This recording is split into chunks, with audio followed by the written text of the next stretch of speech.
Bismillahirrahmanirrahim. Assalamualaikum warahmatullahi wabarakatuh. Waalaikumsalam warahmatullahi wabarakatuh.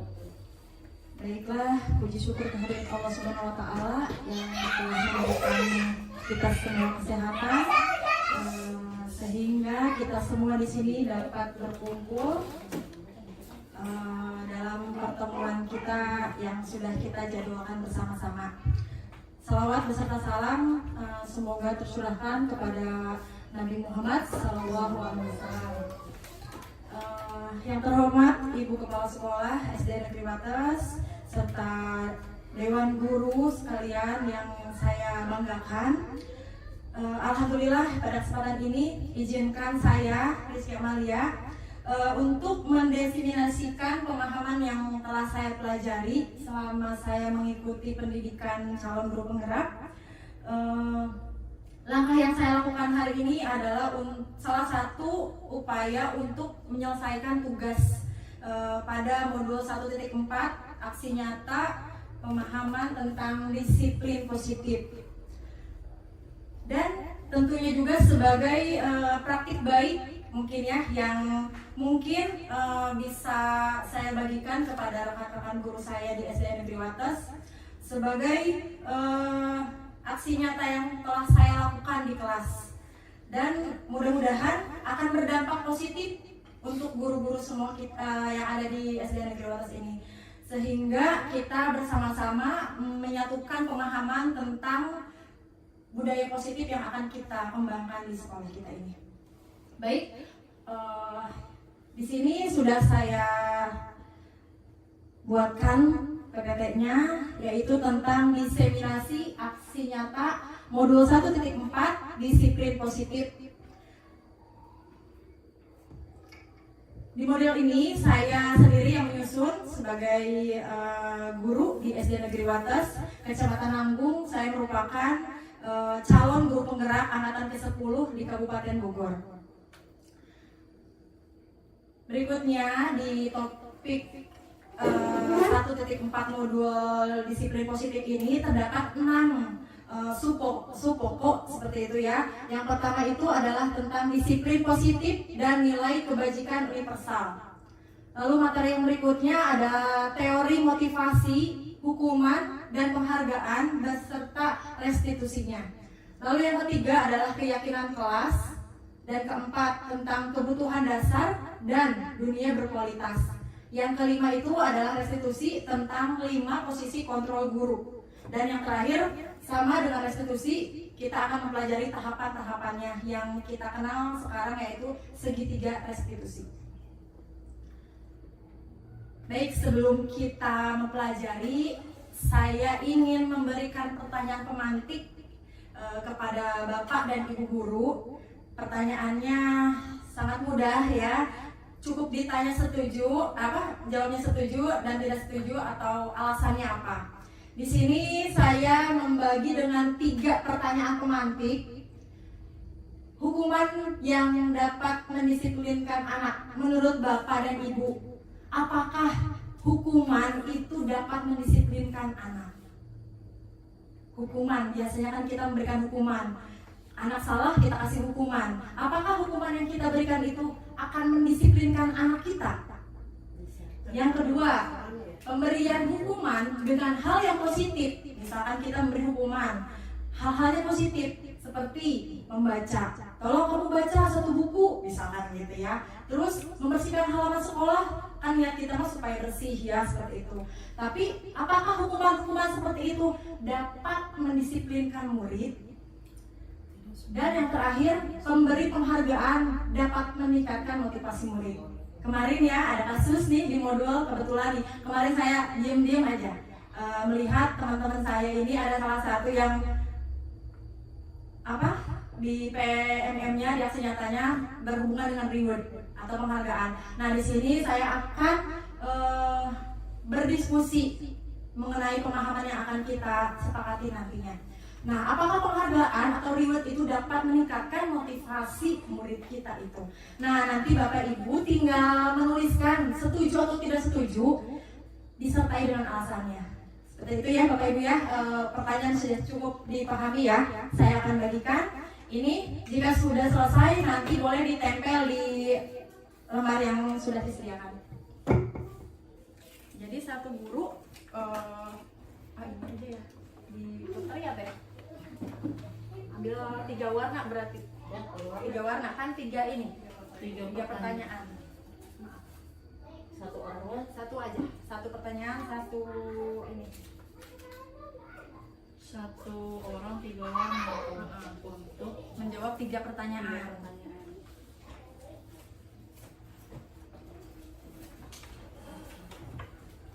Saya nyantek aja. Iya. Oh ini nih, banyak. Gak apa-apa warna apa aja. Udah ada nempakan itu. Tenang Bude. Disepakati nomor 1 itu warna hijau dulu ya, boleh nggak? Hijau, terus yang kedua itu warna kuning, yang ketiga baru warna pink.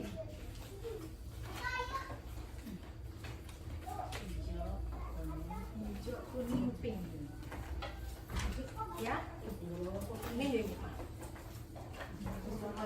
Ya, langsung jawabannya aja, setuju atau tidak setuju dan alasan. Yang nomor 1, apakah hukuman dapat mendisiplinkan anak? setuju dan tidak setuju. Ya, Bapak Ibu setuju nggak kalau hukuman itu bisa mendisiplinkan anak? Alasannya Ya, alasannya.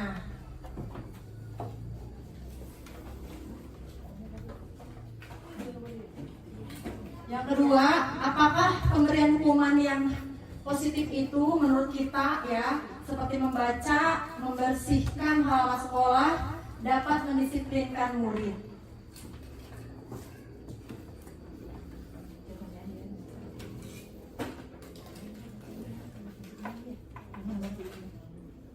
Ini kalau lupa untuk poin nomor 1 warna hijau, 2 kuning, 3 warna pink. Nomor berapa? Apakah hukuman dapat mendisiplinkan anak? Ya, setuju atau tidak setuju? Lalu berikan alasannya.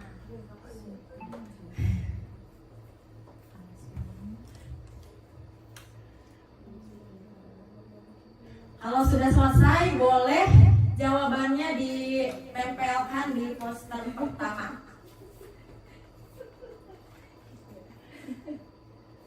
Boleh, mau sekalian curhat juga boleh, Ibu. Panjang, mau singkat juga boleh.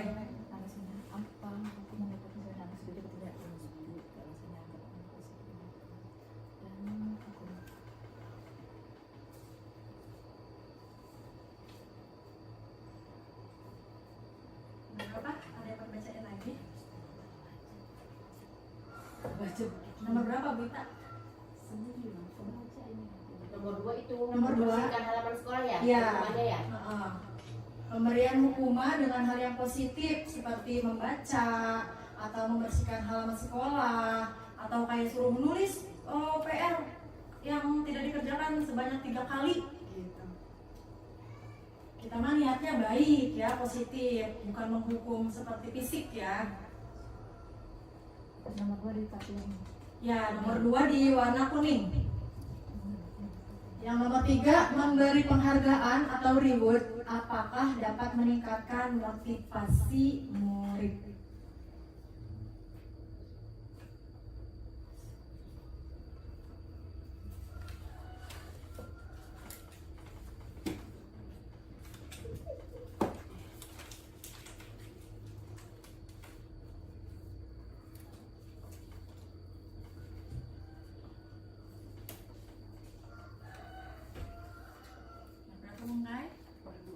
Nomor 2, pemberian hukuman dengan hal positif seperti membaca atau membersihkan halaman sekolah, apakah dapat mendisiplinkan murid?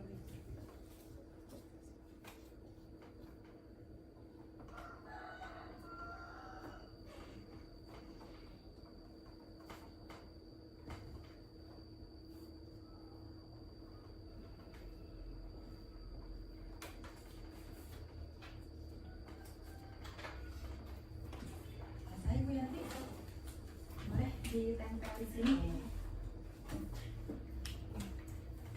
Yang 3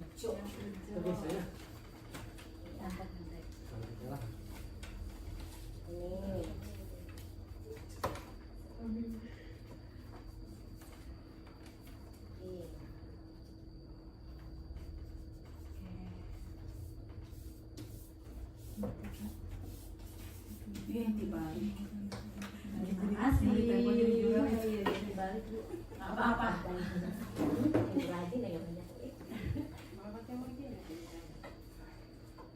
Ayo, yang udah boleh ditempelkan di poster 1. Kosong ya ini.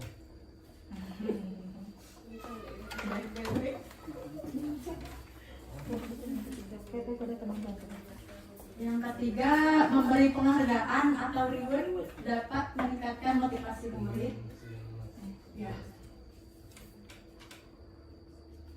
Tulisannya ampun. Apa-apa.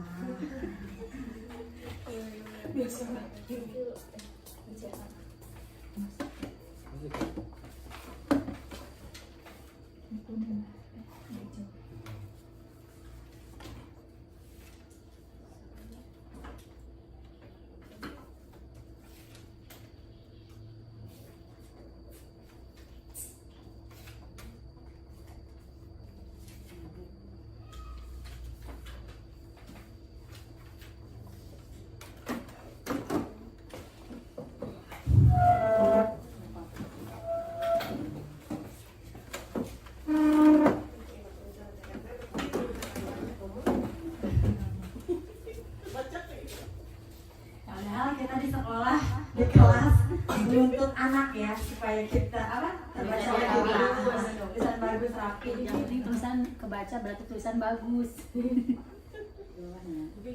Kayak mau biasa Nggak apa-apa sok sini aja, nggak apa-apa dibalikin juga. Kebalik nih jadinya.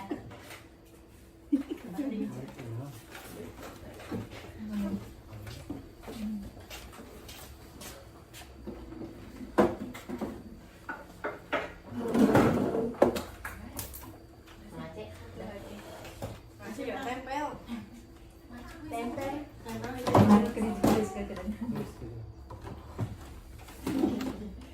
Salah satu murid apa ya?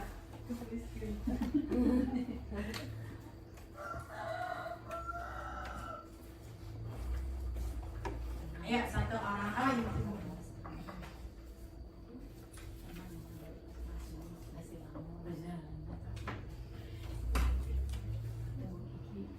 Kenapa?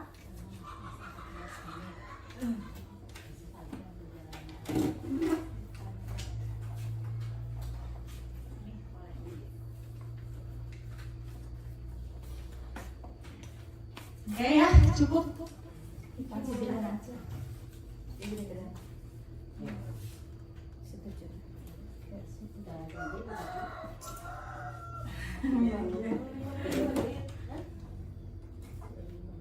Oke ya, saya akan membacakan salah satu aja ya dari pertanyaan 3 ini. Saya ambil. Oke, ini ya. Pertanyaannya, apakah hukuman dapat mendisiplinkan anak? Jawaban dari rekan kita yaitu jawabannya setuju. Alasannya agar anak dapat bertanggung jawab terhadap aturan yang telah dibuat oleh sekolah. Oke, terima kasih. Pertanyaan nomor 2. Apakah pemberian hukuman dengan hal yang positif seperti membaca atau membersihkan halaman sekolah dapat mendisiplinkan murid? Jawabannya setuju. Sebab dengan adanya hukuman yang positif bisa memunculkan keterbiasaan siswa ke hal-hal yang positif. Oke, terima kasih. Ya, yang ketiga terakhir, ada ini yang pertama. Memberi penghargaan atau reward apakah dapat meningkatkan motivasi murid? Jawabannya setuju, karena akan menambah motivasi anak. Seperti itu ya. Oke, terima kasih Bapak Ibu yang sudah menjawab pertanyaan-pertanyaan yang sudah saya paparkan. Sekarang kita ke materi. Nah, Bapak Ibu, disiplin positif itu merupakan pendekatan mendidik anak untuk melakukan kontrol diri dan pembentukan kepercayaan diri. Menurut Dr. William Glasser, teori kontrol itu mengusulkan bahwa manusia itu mampu mengendalikan diri. Kontrol perilaku seseorang hanya dapat dikendalikan oleh dirinya sendiri. Sekarang Bapak Ibu, saya minta tangannya di kepala. Kiri kanan. Boleh bebas. Dua-duanya. Ini kita akan mempelajari perubahan paradigma. Kegiatan kepalan tangan. Ada A dan B. Anggap A itu adalah diri kita sendiri dan B itu adalah teman kita di sebelah atau di mana aja ya, pokoknya teman kita. Sobeklah kertas, nggak usah disobek ya, di dalam hati aja ceritanya. Di dalam kepalan tangan kita ada sobekan kertas yang sudah ditulis kecil, menuliskan benda atau sesuatu yang sangat berharga yang kita punya, lalu diletakkan di kepala oleh kita, digenggam karena saking berharganya. Teman kita, dia ya akan mencoba dengan sekuat tenaga dia, akan mengambil apa yang ada pada genggaman kita dengan cara memberikan memujuk atau bahkan mengancam, akan menghardik, merayu, menyuap, dan apapun itu. Ya, sudah dibayangkan? Benda atau sesuatu yang berharga akan diambil oleh teman kita. Lalu apa yang akan kita lakukan? Ada yang mau jawab? Boleh satu orang yang jawab? Iya. Oke, boleh. Terima kasih. Kita akan mempertahankan yang udah kita dapat itu Iya, ya, yang kita miliki. Iya, miliki gitu, dipertahankan gitu. Meskipun teman kita berusaha untuk merebutnya gitu. Baik atau Iya. dengan kekerasan Iya, dan lain-lain gitu iya, ya. iya, betul. Ya, Ya seperti itulah. Terima kasih Ibu Yanti ya. Ada yang berbeda atau kita sepakat kita akan pertahankan? Iya. Sepakat ya semuanya ya. Ya betul. Kita itu pasti akan mempertahankan apa yang kita miliki atau sesuatu yang berharga untuk kita. Nah di sini perubahan paradigma, stimulus respon dan teori kontrol atau teori pilihan. Siapa sesungguhnya yang memiliki kontrol? Yang tadi kita ya kita contohkan dari kepala tangan. Di sini ada dua pemahaman. Yang pertama stimulus respon, yang kedua menurut teori kontrol yang tadi sudah dijelaskan oleh Dr. William itu. Menurut stimulus respon, kita mencoba mengubah orang lain atau berpandangan sama dengan kita. Pernahkah kita seperti itu? Kita berusaha supaya orang itu sesuai apa yang kita pengen gitu ya. Nah, menurut teori kontrol, kita berusaha memahami pandangan orang, bukan orang yang harus ini ya, kebalikan. Jadi kita yang harus berusaha memahami pandangan orang lain tentang dunia. Seperti itu. Yang kedua, perilaku buruk dilihat sebagai suatu kesalahan. Orang nih membuat kesalahan, langsung kita bilang, oh itu buruk, gitu ya. Padahal menurut teori kontrol, semua perilaku itu pasti memiliki tujuan. Walaupun menurut kita itu salah atau buruk, tapi menurut mereka belum tentu karena mereka memiliki tujuan. Lalu berikutnya, orang lain itu bisa mengontrol saya. Oh orang itu bisa loh mengontrol saya, nyuruh saya, merayu saya, dan lain-lain yang tadi teman kita itu ya. Nah ternyata menurut teori kontrol hanya kita sendiri yang bisa mengontrol diri kita sendiri. Seperti itu ya. Lalu stimulus responnya yang lain, pemaksaan ada pada saat bujukan gagal. Lalu menurut teori kontrol adanya kolaborasilah dan konsensus yang menciptakan pilihan-pilihan yang baru. Lalu yang terakhir, menurut stimulus respon, model berpikir itu menang dan kalah. Padahal model berpikir itu selalu menang dan menang. Seperti itu ya. Itu dari tadi kepalan tangan itu ya. Lalu berikutnya, perubahan paradigma teori kontrol menurut ilustrasi kontrol. Ilusi guru mengontrol murid. Lalu ilusinya bahwa kritik akan membuat orang merasa bersalah dan dapat menguatkan karakter. Berikutnya ilusi bahwa semua penguatan positif, efektif dan bermanfaat. Dan terakhir ilusi orang dewasa itu memiliki hak untuk memaksa. Seperti itu ya, setuju ya, paham ya? Lalu di sini kita akan berdiskusi tentang nilai-nilai kebajikan universal. Apa sih itu? Nilai-nilai kebajikan universal itu adalah sifat-sifat positif yang ada pada diri manusia yang merupakan suatu tujuan mulia yang ingin dicapai oleh setiap individu. Nilai-nilai tersebut bersifat universal. dan lintas bahasa, suku bangsa, agama, maupun latar belakang. Setiap perilaku atau perbuatan memiliki suatu tujuan menurut Dr. William Glasser pada teori kontrol tahun 1984. Dengan mengaitkan nilai-nilai yang ingin dicapai oleh setiap anak, Indonesia ya, kita kenal ini sudah tidak asing lagi dengan kita. Yang biasa kita lakukan atau kita terapkan di kelas kita masing-masing, yaitu tentang profil pelajar Pancasila. Jadi nilai-nilai kebajikan yang universal itu sudah tertuang pada profil pelajar Pancasila. Yang pertama, beriman, bertakwa kepada Tuhan Yang Maha Esa, dan berakhlak mulia. Lalu mandiri, bernalar kritis, berkebinekaan global, bergotong royong, serta kreatif. Jadi nilai-nilai inilah yang dimaksud nilai-nilai kebajikan universal. Nah, kita tahap yang kedua sekarang, teori yang kedua, teori tentang motivasi, hukuman, penghargaan, serta restitusi. Menurut Diana Gosen, alasan manusia itu melakukan sesuatu ada 3. Yang pertama, untuk menghindari ketidaknyamanan atau hukuman. Kan kadang-kadang kita melakukan sesuatu itu karena takut dihukum, ya, atau tidak nyaman. Lalu yang kedua, untuk mendapatkan imbalan atau penghargaan, atau ibaratnya pujian dari bapak sekolah gitu ya, kita mengerjakan atau datang tepat waktu pengen dilihat sama ibu gitu ya. Nah seperti itu. Dan yang ketiga, untuk menjadi orang yang mereka inginkan, yang sesuai dengan nilai-nilai yang diyakini. Nah ibu, bapak, saya mau nanya, biasanya nih kita suka dari posisi yang mana? Tiga-tiganya. Ya, disesuaikan dengan kondisi dan situasi ya. Nah seperti itu ya. Yang pertama ini karena kita takut dihukum, ya, takut terlambat dan lain-lain. Kadang itu kita melihat pengen dipuji orang, dikasih penghargaan gitu ya sama orang.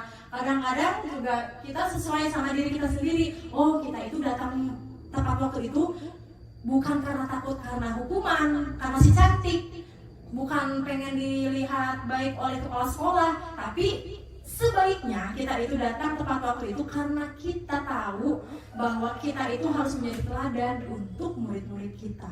Nah, yang perlu kita tinggalkan itu nomor 1 dan 2. Dan yang harus kita tanamkan ialah yang ketiga, dibiasakan. Seperti itu. Nah, di sini ada hukuman dan penghargaan. Hukuman dan penghargaan itu sama tidak menurut Bapak Ibu? Tergantung. Tidak. Hukuman apa ya? Karena hukuman itu sifatnya negatif ya. Ya, penghargaan positif. Nah, tetapi di sini hukuman maupun penghargaan kedua-duanya itu memiliki identitas yang gagal. Kedua-duanya tidak baik. Kenapa? Karena bisa menyakiti murid baik secara fisik maupun verbal yang diberikan secara tiba-tiba atau tidak terencana. Misalkan ya, ada anak yang tidak mengerjakan PR, kita marahin langsung ya, kamu kok main aja di rumah, misalkan gitu ya, nggak belajar ya, ngomong kamu dan segala macam. Kita kan langsung menghukum, ayo berdiri di depan kelas. Nah itu menyakiti fisik ya. Nah yang penghargaannya kita memberikan hadiah. Nah itu tidak baik karena akan menyakiti secara verbal, menyakiti orang lain juga, tidak tanpa kita sadari. Seperti itu. Dan menurut Alfie-Kohn mengemukakan baik penghargaan maupun hukuman adalah cara-cara mengontrol perilaku seseorang yang menghancurkan potensi untuk pembelajaran yang sesungguhnya. Jadi akan merusak yang lainnya gitu, seperti itu. Murid-murid yang lainnya. Dan menurut Kohn juga, secara ideal tindakan belajar itu sendiri adalah penghargaan yang sesungguhnya. Jadi kalau ada anak baik, tidak usah kita bicarakan di depan orang-orang. Cukup kita panggil, nah kamu udah hebat, kamu harus rajin belajar dan seterusnya. Itulah kata-kata yang bisa membangun anaknya dan tidak menyakiti murid lainnya. Berikutnya di sini kita akan dihukum oleh penghargaan. Nah ya, di sini lebih jelasnya bahwa penghargaan berlaku sama dengan hukuman. Jadi sekarang kita konsepnya, oh reward atau penghargaan itu sama-sama menghukum. Kedua-duanya salah. Kenapa?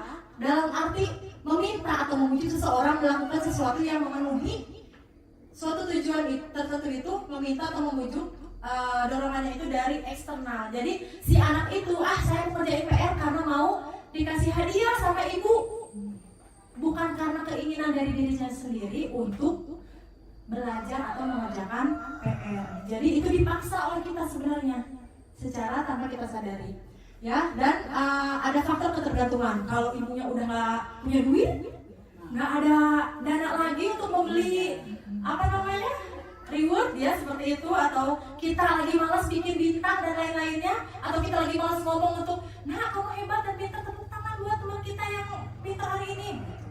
Anak-anak itu akan kecewa.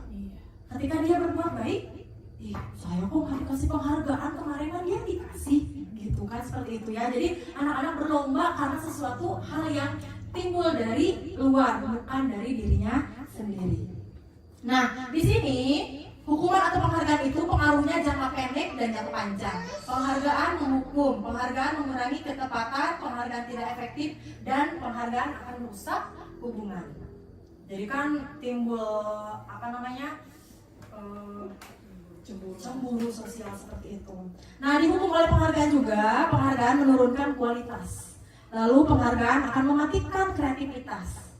Terakhir, penghargaan itu akan mengurangi motivasi intrinsik, sedangkan kita itu akan memunculkan motivasi intrinsik, tetapi kita selalu mencontohkan motivasinya yang memberikan dari luar seperti itu. Nah, di sini ada bentuk program kebajikan atau apresiasi.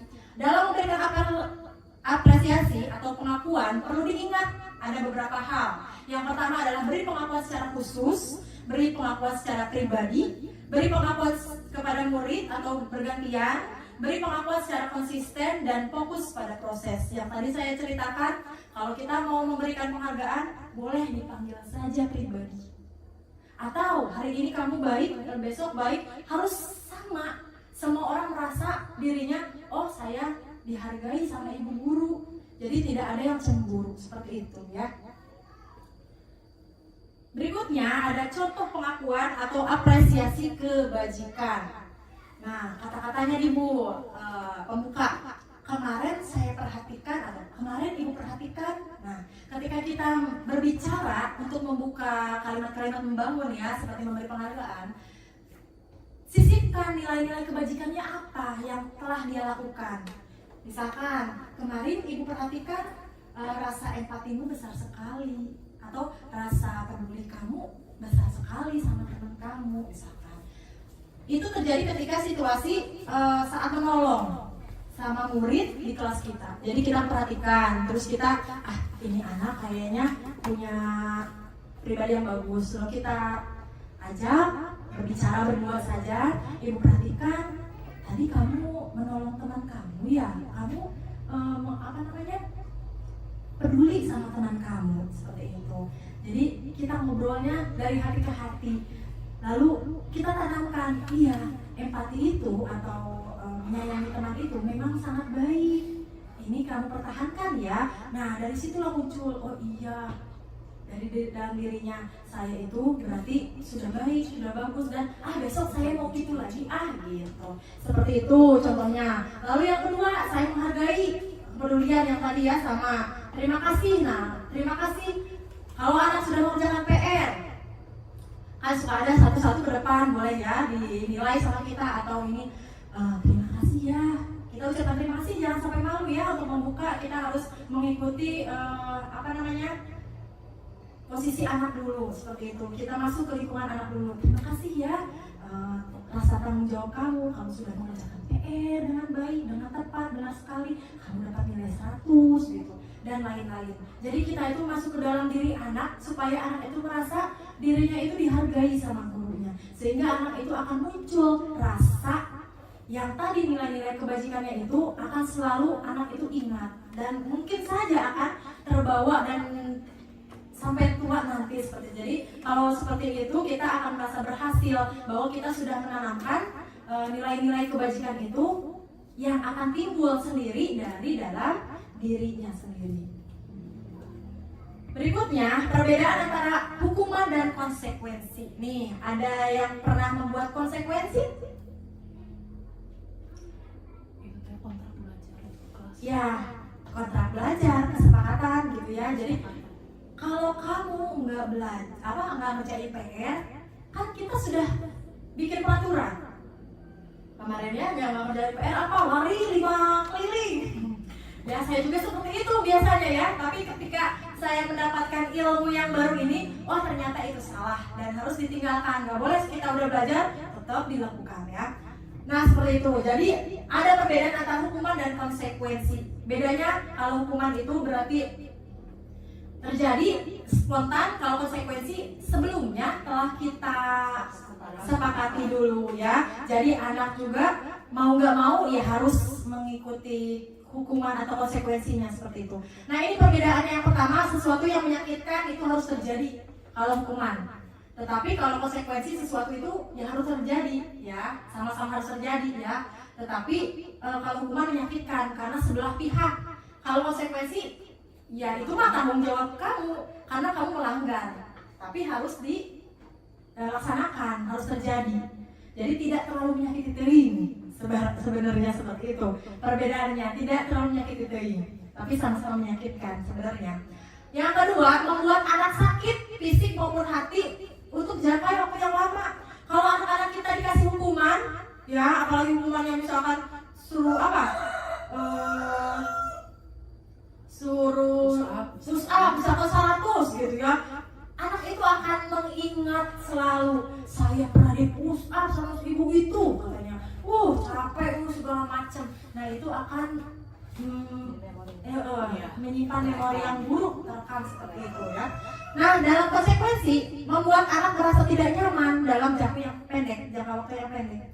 Iya ya, coba orang ngerjakan PR-nya, saya gitu. Coba mengerjakan PR-nya, mau gitu, udah aja seperti itu. Lalu anak itu akan membenci kedisiplinan. Gara-gara ayah hukuman, ayah peraturan, jadi hukuman deui. Jadi seperti itu akan muncul rasa benci. Tetapi dalam konsekuensi itu anak itu menghargai disiplin. Kamu harus mengikuti kedisiplinan ya, kalau tidak akan ada hukuman yang tadi. Lalu mendorong anak menyakiti diri sendiri, dan kalau konsekuensi mendorong anak agar mudah menyesuaikan diri. Dan hukuman konsep diri yang buruk, kalau konsekuensi konsep diri yang baik. Dalam hukuman, anak belajar untuk menyembunyikan kesalahan. Tapi dalam konsekuensi, anak belajar untuk mematuhi peraturan. Dalam hukuman, anak itu akan marah, akan merasa bersalah, dipermalukan, atau bahkan merasa tidak dihargai. Tetapi dalam konsekuensi, anak itu akan kehilangan haknya. Lalu, kenapa kehilangan hak? Karena dia ingin berbuat itu, tapi nggak boleh gitu ya, seperti itu. Dibuat tidak nyaman dan diasingkan untuk sementara. Ini menurut restitusi Diana de Bosen, The 5 Positive of Control dari Yayasan Pendidikan Luhur. Dilanjut materi yang ketiga tentang keyakinan kelas yang tadi sudah disinggung pada konsekuensi. Bapak Ibu pernahkah membuat keyakinan kelas atau kesepakatan kelas di kelasnya? Sudah ya, kita sudah mencoba membuat keyakinan kelas karena di tahun ajaran baru kita sudah mempelajari tentang asesmen yang lainnya juga ya. Nah, keyakinan kelas ini yaitu nilai-nilai kebajikan universal yang disepakati secara tersirat dan tersurat lepas dari latar belakang suku, negara, bahasa maupun agama. Dan nilai-nilai kebajikan bahwa akan menekan pada keyakinan seseorang, akan lebih memotivasi seseorang dari dalam. Di sini terlihat peraturan kelas di warna ungu. Jadi itu dimulai dari peraturan kelas yang kita sudah tanyakan dulu kepada anak-anak. Lalu kita yakini anak-anak untuk membuat kesepakatan itu. Kita buat konsekuensinya. Lalu dari situ kita akan memunculkan lingkungan yang positif sehingga pembiasaan-pembiasaan itu akan menjadi budaya yang positif bagi kelas dan bagi sekolah. Jadi untuk memunculkan budaya positif mulai dari kelas kita sendiri. Nah di sini ada kegiatan pendalaman keyakinan kelas menurut tabel T dan Y. Di sini hormat, kami meyakini bahwa sangat penting untuk menghormati semua orang dan barang milik orang lain. Di sini nggak ada ini ya, di sini ya. Di situ ada hormat, lalu dari apa? Tabel Y, hormat di tabel T. Kalau kurang jelas tampak seperti ini, tampak tidak seperti. Lalu bekerja, kami meyakini bahwa sangat penting untuk mengerjakan segala pekerjaan atau mengikuti kegiatan yang telah ditugaskan. Diterima dan dimiliki, kami meyakini bahwa sangat penting untuk merasa diterima pada suatu kelompok dan saling peduli satu kelompok dengan kelompok yang lainnya. Pada kegiatan pendalaman keyakinan kelas, tabel T dan tabel Y, di sini lebih jelas lagi, hormat itu kalau terdengar suatu orang berbicara, yuk bantu, yuk kita selesaikan ini bersama, terima kasih, tolong ya, permisi. Nah, ini kalimat-kalimat inilah yang harus kita terapkan pada kelas kita masing-masing. Lalu terlihat di sini berempati, apakah dia mempunyai kepedulian, apakah dia dapat mendengarkan orang lain, apakah dia senantiasa berbuat baik atau bisa berbagi dengan orang lain, lalu berperilaku, apakah perilakunya ramah, apakah suka tersenyum, ataukah memberikan kesempatan kepada orang lain, dan lain-lainnya. Di sini ya Bapak Ibu ya ada kata-katanya, kata-kata yang bisa kita terapkan untuk menciptakan budaya positif. Materi yang keempat tentang kebutuhan dasar manusia dan kualitas dan dunia berkualitas. Menurut Dr. William Glasser, terdapat 5 dasar kebutuhan manusia. Yang pertama itu adalah bertahan hidup, survival, lalu kasih sayang dan rasa diterima, kebebasan, kesenangan, dan penguasaan. Inilah yang menjadi dasar kenapa seseorang bisa bersikap di luar batasnya, bersikap salah atau bersikap yang lainnya. Tapi harus kita ingat bahwa murid itu bukan kesalahan, yang murid lakukan itu bukan kesalahan, karena dia itu merasa kekurangan salah satu atau 2 kebutuhan yang ia butuh, yang harus ia dapatkan, seperti itu. Berikutnya tema yang kelima tentang posisi kontrol guru. Di sini menurut Gosen ada 5 posisi kontrol guru. Yang pertama itu adalah sebagai penghukum. Guru itu sebagai penghukum. Kamu nanya salah nama hukum dihukum. Itu bawa buku dihukum. Ya, atau pakai sepatu hidung dihukum, datang terlambat dihukum, dan lain-lainnya. Ada juga kadang-kadang seorang guru itu membuat sesuatu atau membuat seseorang merasa bersalah. Dia nggak menghukum, tapi dia membuat seseorang itu merasa bersalah. Entah itu nyinggung dan lain-lainnya seperti itu ya, sehingga anak itu merasa disalahkan sekali seperti itu. Lalu yang ketiga, ada posisi kontrol guru sebagai teman. Ketika kita istirahat ya, misalkan di kelas, terus kita ngobrol sama teman kita, padahal itu adalah teknik kita untuk mendekati murid kita, mengetahui latar belakang teman kita, mengetahui murid kita ya. Salah satunya dengan cara berteman. Ya, coba ibu pengen tahu kamu kalau pulang ngapain di rumah, gitu kan? Sebenarnya kita tujuannya mengetahui latar belakang dia. Kenapa dia nggak bisa ngerjain PR sih? Kok dia sampai lupa selalu? Nah, kita masuklah sebagai posisi kontrol teman, bukan menghukum, tapi kita masuk ke dunianya. Lalu keempat, kita sebagai pemantau. Kita tahu, anak ini masuk lagi daftar catatan, ya bimbingan. Kamu salah sehari ini dapat ini. Gak ngerjain PR lagi, ditulis lagi di buku hitam. Nggak hormat sama teman, coret lagi ya. Jadi kita tahu mana aja nih murid kita yang selalu punya kesalahan ya. Kita apal orang-orang mana aja, siapa aja yang punya kesalahan. Itu salah satu posisi kontrol guru, yaitu sebagai pemantau. Yang terakhir, posisi guru itu sebagai manajer. Di manajer ini kita yang mengatur bagaimana cara kita menuntun anak kita memunculkan motivasi yang tadi kita pahami bersama. Nilai-nilai kebajikan mana yang harus kita tumbuhkan pada anak kita. Kita yang harus mengatur. Sehingga dengan kita menjadi seorang control manager, kita akan bisa menciptakan sifat-sifat atau nilai-nilai kebajikan timbul dari dalam dirinya sendiri, bukan dari luar atau eksternal seperti itu. Yang terakhir materinya yaitu tentang segitiga restitusi. Apakah sudah pernah mendengar restitusi? Restitusi ini adalah dialog yang dijalankan oleh guru atau orang tua agar dapat menghasilkan murid yang mandiri, bertanggung jawab menurut dia dosen. Nah, ada 3 langkahnya, makanya disebut dengan segitiga. Yang pertama adalah menstabilkan identitas, yang kedua adalah validasi tindakan yang salah, yang ketiga adalah menanyakan keyakinan. Di sini terlihat segitiganya ya. Yang pertama itu menstabilkan identitas. Setiap orang pasti pernah salah. Jadi ini kata-kata yang bisa kita terapkan. Misalkan anak berbuat salah, setiap orang pasti punya salah. Ibu juga punya salah, semua orang juga punya salah. Jadi nggak apa-apa ibaratnya gitu ya. Nah, kamu bukan satu-satunya orang yang pernah melakukan ini. Misalkan anak itu nggak sengaja marah-marah atau nyubit, kamu bukan satu-satunya orang. Jadi dia tidak merasa dia itu dikucilkan, dipermalukan dan lain-lain. Lalu validasi tindakan yang salah. Kita bertanya, kamu tentu punya alasan kenapa kamu berbuat itu.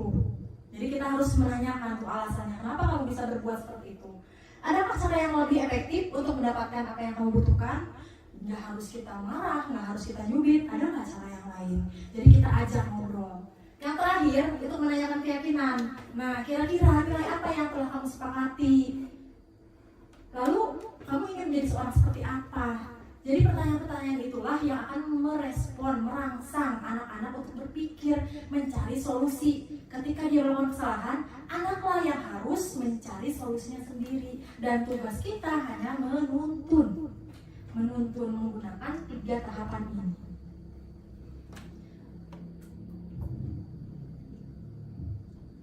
Nah, di sini ada kata-katanya ya, menstabilkan identitas. Berbuat salah itu hal yang manusiawi. Tidak ada manusia yang sempurna. Bapak Ibu juga punya salah. Kita bisa menyelesaikan masalah ini dan lain-lain seterusnya. Dalam kata-kata yang bisa kita sebutkan pada validasi kebutuhan, kamu bisa saja melakukan hal ini yang lebih buruk. Misalkan ya, kamu nyubit, kamu bisa aja sebenarnya yang lebih buruk dari ini ya, tapi kamu tidak melakukannya karena kamu bisa mengontrol diri kamu. Terus kamu punya alasan mengapa kamu melakukannya, apa yang penting bagi kamu dan lain-lainnya. Lalu yang terakhir ada menanyakan keyakinan. Setelah kita mengetahui alasan itu, lalu kita tanyakan apa sih nilai yang kita percaya di kelas. Kan kita nggak boleh saling mengejek, kita nggak boleh sampai kita melukai atau bermusuhan. Kita harus apa? Harus saling menghargai. Ya, jadi anak terpancing untuk berkata kata nilai kebajikan, nilai-nilai universal yang tadi kita sudah ketahui seperti itu. Nah, sekarang di sini saya akan menampilkan sebuah video di mana saya telah melakukan penerapan segitiga restitusi ini di kelas. Kasusnya itu adalah Alia tidak terima PR-nya dicontek oleh temannya. Kan marah ya kalau misalnya dicontek. Kemudian marah tuh dan tidak dapat menahan emosinya. Kita tonton ya.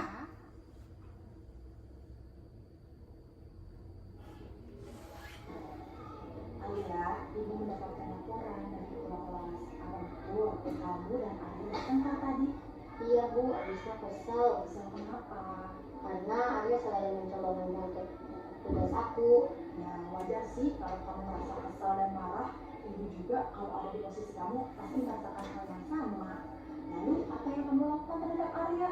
Saya marah dan saya memaki-maki Arya dengan emosi saya. Saya mengebrak medannya Bu. Oh seperti itu. Tapi pasti kamu punya alasan kenapa kamu melakukan hal yang seperti itu. Iyalah Bu, saya kan sudah belajar dengan sungguh-sungguh agar dapat mengerjakan PR. Masa Arya dengan mudahnya hanya mencontek, tidak mau berusaha belajar? Ya wajar ya kalau kamu merasa marah, kamu merasa kesal karena kamu tidak rela jika pekerjaan kamu dicontek. Ibu sangat menghargai tindakan kamu yang tidak berbuat yang lebih buruk daripada itu. Contohnya, memukul. Sekarang coba kita pikirkan, tindakan kamu sampai mengubah meja apakah sudah sesuai dengan keyakinan kelas kita? Tidak, Bu. Menurut kamu, keyakinan kelas apa yang sudah kamu langgar? Saling menghargai teman. Menurut kamu, menghargai teman itu penting tidak sih? Penting, Bu. Jika penting menurut kamu, keyakinan kelas apa yang akan kamu lakukan ketika kamu sedang merasa marah? Saya harus bisa sabar. Kamu bersedia memperbaiki masalah kita? Bersedia, Bu. Apa yang akan kamu lakukan untuk memperbaiki masalah kita? Saya harus lebih sabar dan mengajar anak saya. Jika ada teman yang mencontek, saya akan melaporkannya kepada ibu guru. Ya, tepat sekali tindakan kamu. Sekarang kamu boleh istirahat ya. Tetap semangat, oke? Oke, itulah cuplikan video yang saya buat ketika saya menemukan suatu masalah dan saya coba terapkan menggunakan segitiga restitusi itu. Dari sini saya melakukan tahapan yang pertama itu adalah dengan identitas ya, dengan kata-kata itu, lalu validasi tindakan yang salah, dan yang ketiga itu saya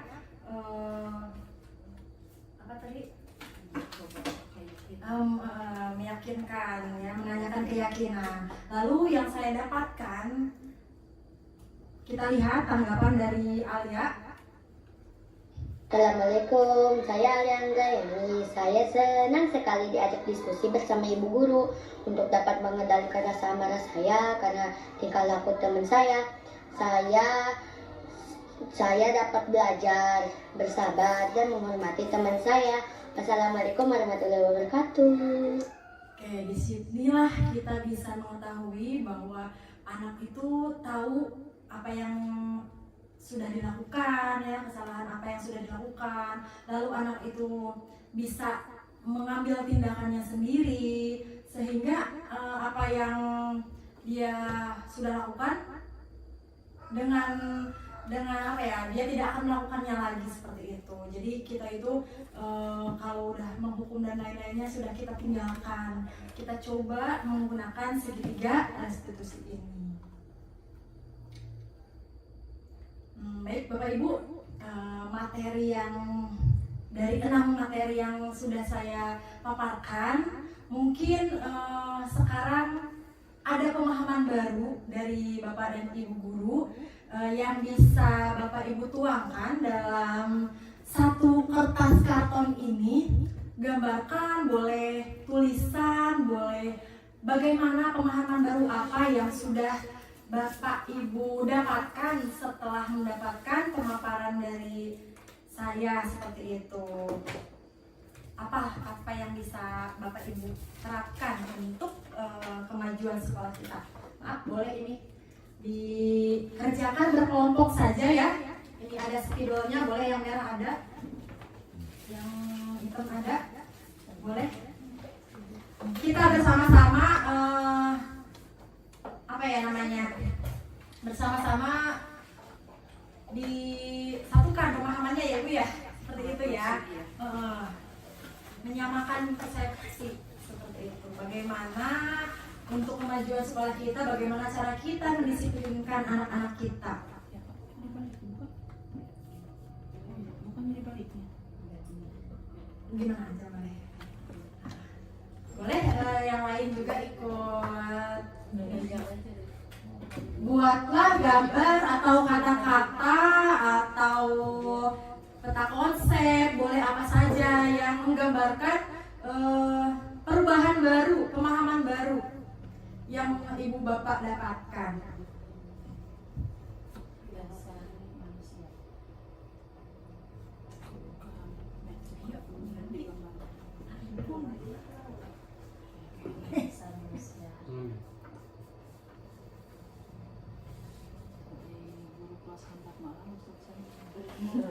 Iya benar, begini juga jelek. tulis. Kelas kira bangun tuh. Kamu lah mau di tempat tulis bang, asal-asalan deh. Ampun anak yang komplain, udah komen.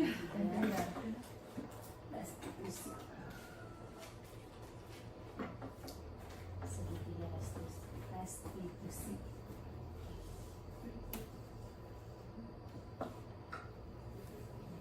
Segitiga itu.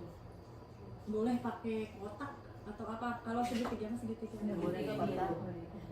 Mau segitiga. Terigu.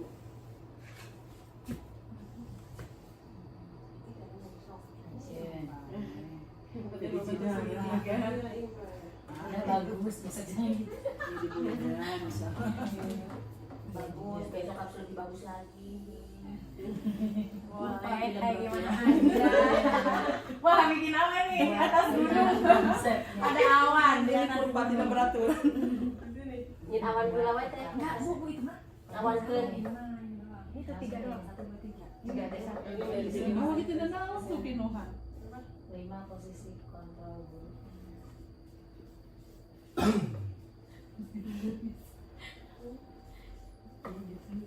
Mampir.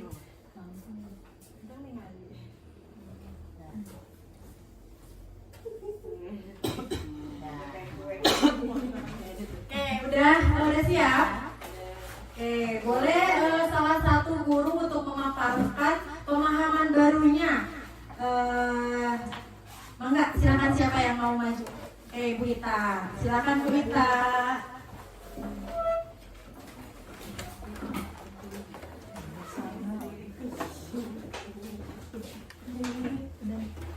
Bu Ita.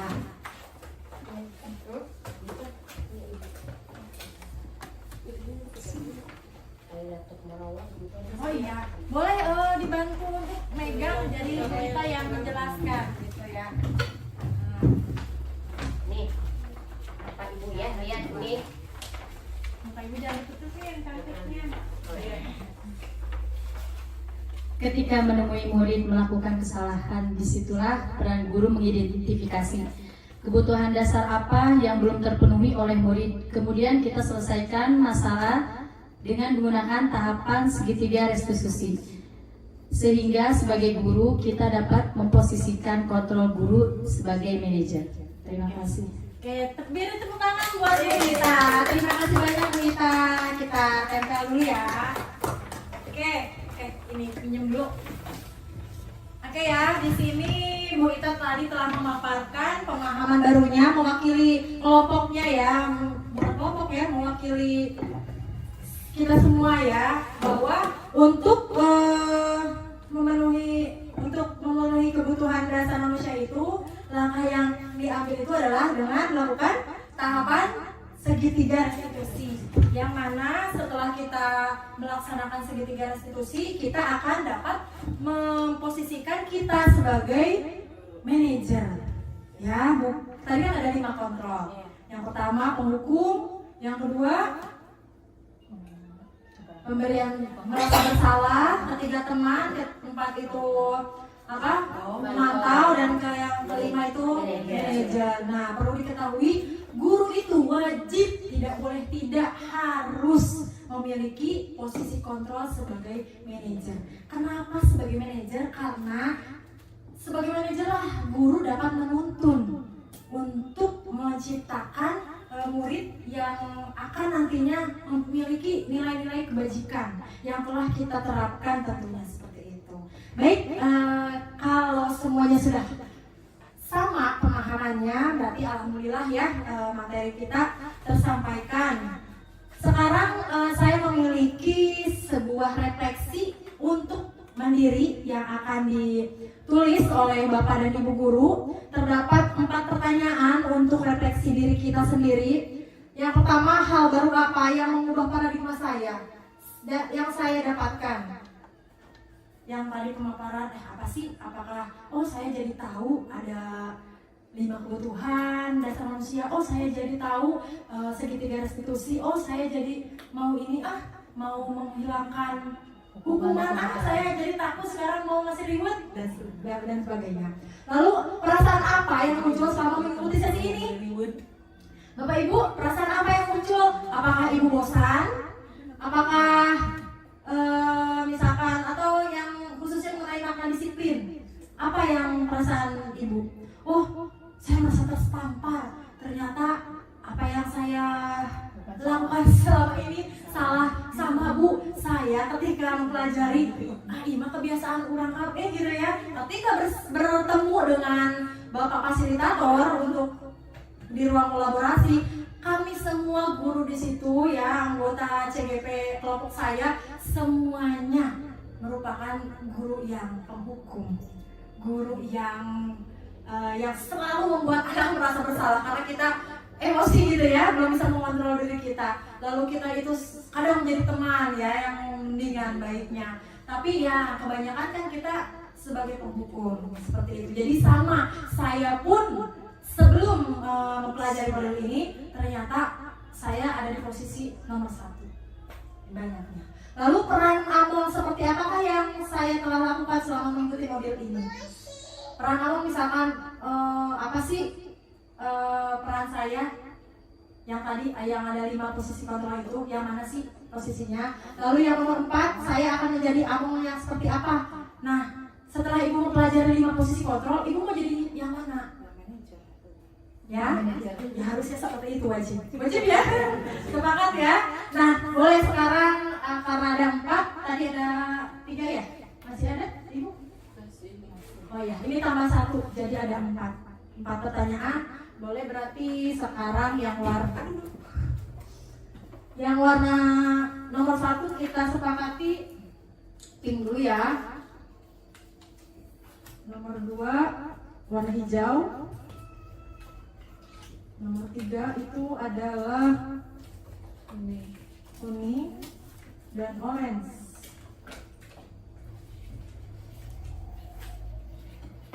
Oke. Guru yang baik itu guru yang selalu merefleksikan diri. Jadi alangkah baiknya kita setiap melakukan apapun, entah itu pembelajaran, entah itu bertemu dengan komunitas, kita harus bisa merefleksikan diri kita, menilai diri kita sejauh mana kita akan memposisikan diri kita.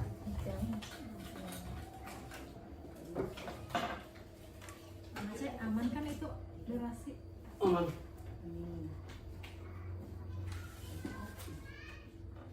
Terbaca? Aman baca lagi?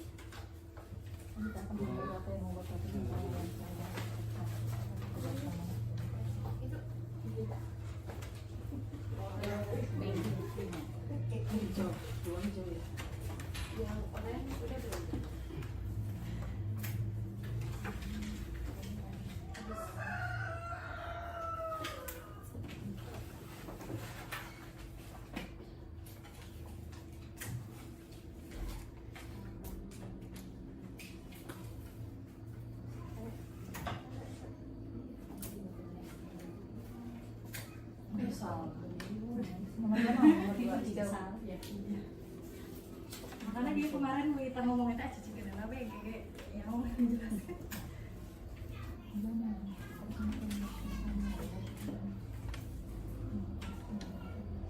Nggak usah ini sih nggak dinilai. Luping teh, hal baru apa yang mengubah paradigma saya yang saya dapatkan?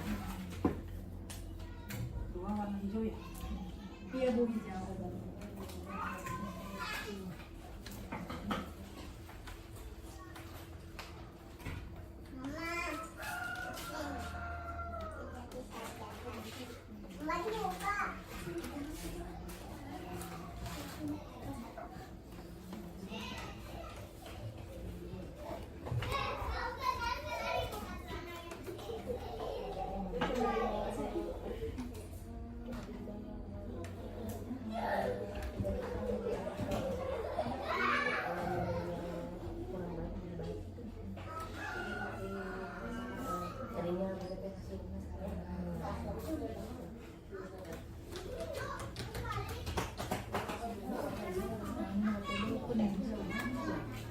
Dibalik.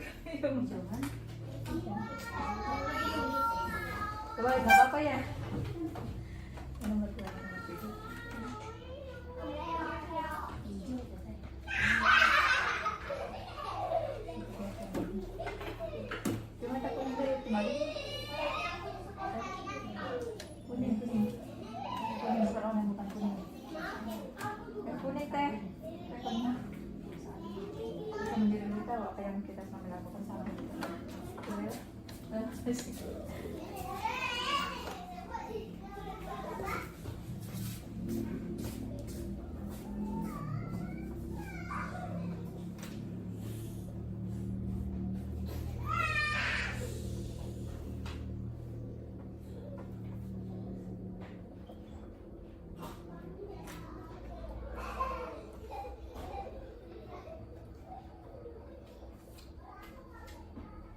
Ih, salah banget. Biarin.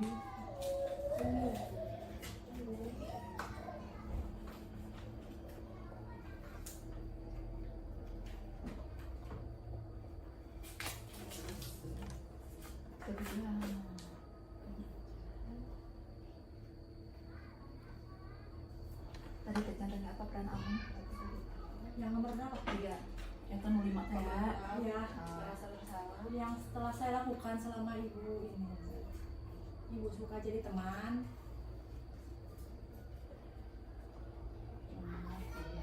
Apa penghukum?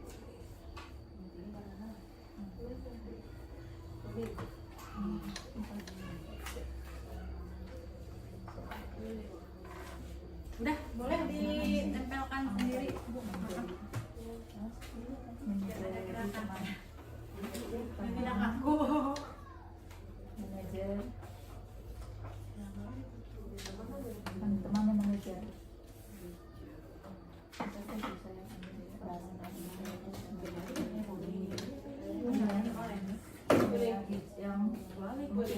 Kita sih. Oh, Semua.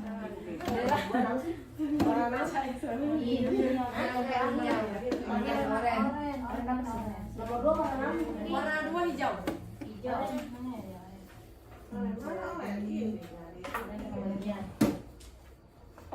Warna apa? Oh, kita kita lewat baik. Kuning nomor 3 kuning ya.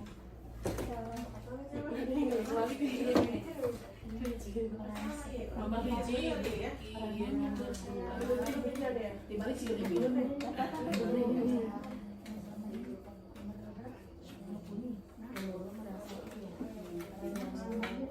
Nah, kuning ya orang jadi manajer teman.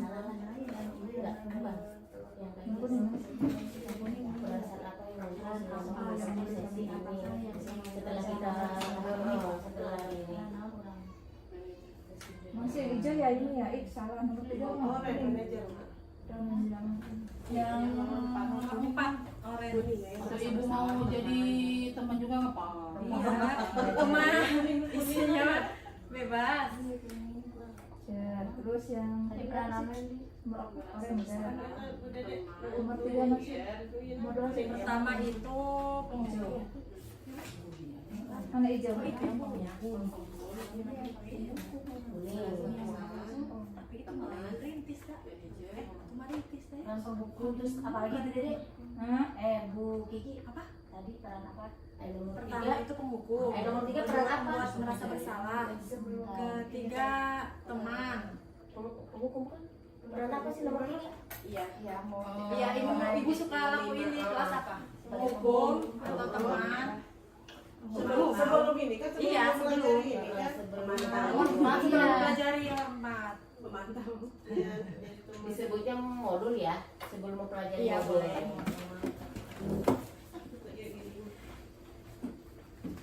Penghukum yang itu bu.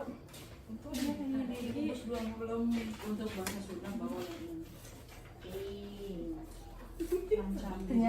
Pusat aja ya, kan disuruhnya tuh maritis. Kiki nanya ke Bu Yanti kemarin. Bahasa Sunda mah nggak ada, San. Nggak ada ya. Pesan Sunda hanya baru diganti gitu ya. Maritis kan? Iya, harus satu maritis. ada ya? Ada, ada. Oh, itu ada. Emang pasti itu dari pegangan. Itu nama dibaca kamu Mau dibacain aja kan ini mah hanya untuk kenang-kenangan. Saya sebagai guru penghukum tapi belum pernah sih ya dipakai ini. Oke, baiklah, alhamdulillahirabbil alamin. Refleksi diri sudah kita tempelkan di sini. Alhamdulillah sampailah di akhir kegiatan dari yang kita tadi sudah mempelajari ada apa saja Ibu? 5 kebutuhan dasar, ada segitiga restitusi, dan ada 5 posisi kontrol guru ya. Semoga dengan adanya diseminasi ini akan memberikan pemahaman baru yang tentunya akan berdampak positif untuk anak-anak murid kita semua. Dan tentunya kita sebagai guru, saya mengingatkan harus bisa memberi teladan, karena guru itu adalah teladannya anak-anak murid kita. Guru itu adalah role modelnya murid-murid kita. Kita bisa menanamkan nilai-nilai kebajikan, tentunya kitalah sebagai contohnya, kitalah sebagai role modelnya. Jadi mari kita bersama-sama menanamkan nilai-nilai kebajikan, membudayakan disiplin positif di sekolahan kita, dan tentunya kita akan menjadikan sekolah ini sekolah yang berbudaya positif. Seperti itu ya. Mungkin cukup sekian atas pemaparan atau diseminasi saya yang saya lakukan. Terima kasih banyak atas kesempatannya, atas waktunya yang telah diluangkan untuk mendengarkan diseminasi ini. Terima kasih. Wassalamualaikum warahmatullahi wabarakatuh. Waalaikumsalam warahmatullahi wabarakatuh.